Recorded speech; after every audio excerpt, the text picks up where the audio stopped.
spiritual warfare isn't always dramatic. A lot of times it's very subtle. And spiritual warfare is really the battle for our attention and our energy. And if we don't have a meaningful vision or goal that we're sharing, and we don't have access to our inner gifts, right? And we're not expressing that with the world, then a lot of times our energy can be siphoned in misaligned relationships. And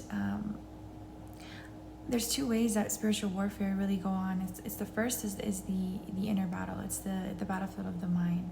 What thoughts are we thinking? What beliefs do we have that are based in fear?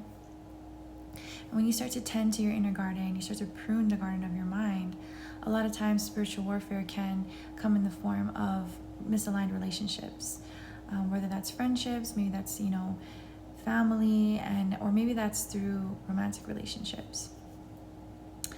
And the past two situations that I've had have been completely misaligned for me. And I wasn't taking my goals seriously. Now that I look back on it, I realize that I wasn't really taking my goals seriously. But since becoming a mother, I am not playing about my intention anymore. And so I see it very clearly. And a lot of times, I'm saying this message because I know so many women who go through the same struggle with men, especially. A lot of times these men have not met their inner feminine. And so when they see a beautiful, divine, creative feminine woman who has a lot of life force, she has a lot of Shakti, a lot of energy, a lot of light, a lot of magnetism, they will latch onto that and begin to slowly want to dominate, control, suppress your light. And it's because they haven't deconstructed the patriarchal programming that they have developed in their life. And we all have to go through that process of looking at how it is that we show up in relationship with others and life and ourselves in a form of domination, control, and suppression or oppression. And in a hierarchical society or relationship, there's always going to be one who is in control or superior or dominant to others. But in a matriarchal relationship, everyone has shared equal light, equal power, equal sovereignty. And that's what true relationship is about. And that's what the oneness is about, that keeps us connected to all and to God. But since a lot of wounded men don't have that or haven't met that within themselves, they haven't met their own divine feminine, haven't connected into their light, into their purpose, into their gifts, because a lot of them struggle with addiction because they're trying to escape, then they see you and they want to possess you. And when you're not controllable,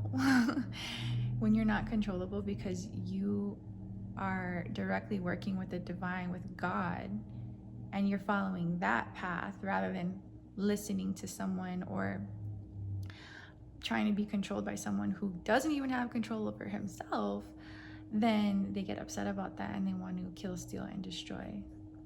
So basically their Satan mind takes over and wants to basically drain your life force because they feel like they need to be superior. And so I need you to be very, very careful about who you're letting into your life right now. Again, taking inventory about your inner garden. What are the thoughts that you're letting flourish there? And then also taking inventory of your external relationships. Who are you letting into your life that are maybe draining you, right? If the relationship is not one that's inspiring, not one that's allowing you to maintain your peace and your best self and inspiring the best version of you, then you might want to begin to let that relationship go, because what's going to happen is, or what could very much happen is that a part of your soul is being drained. That's literally what's happening. And that energy that could be used towards manifesting your meaningful vision and accessing your gifts to share with the world is being siphoned by a misaligned relationship. And you can see how in the future it would be detrimental to your time and your energy. Your time and your energy is everything. And so we have to begin to use discernment on what we're letting up into our lives and what we're allowing to either amp us up or drain us. And so if you're interested in tending your inner garden, check out my free meditation and start the process of pruning the weeds or the thoughts that are not truly aligned with the truth of who you are within your divinity, and begin to start to see the world from a perspective of possibility rather than lack. And then also that will give you clearer vision on who you're going to be taking into this next chapter. My name is Olivia Michelle, and thank you for watching.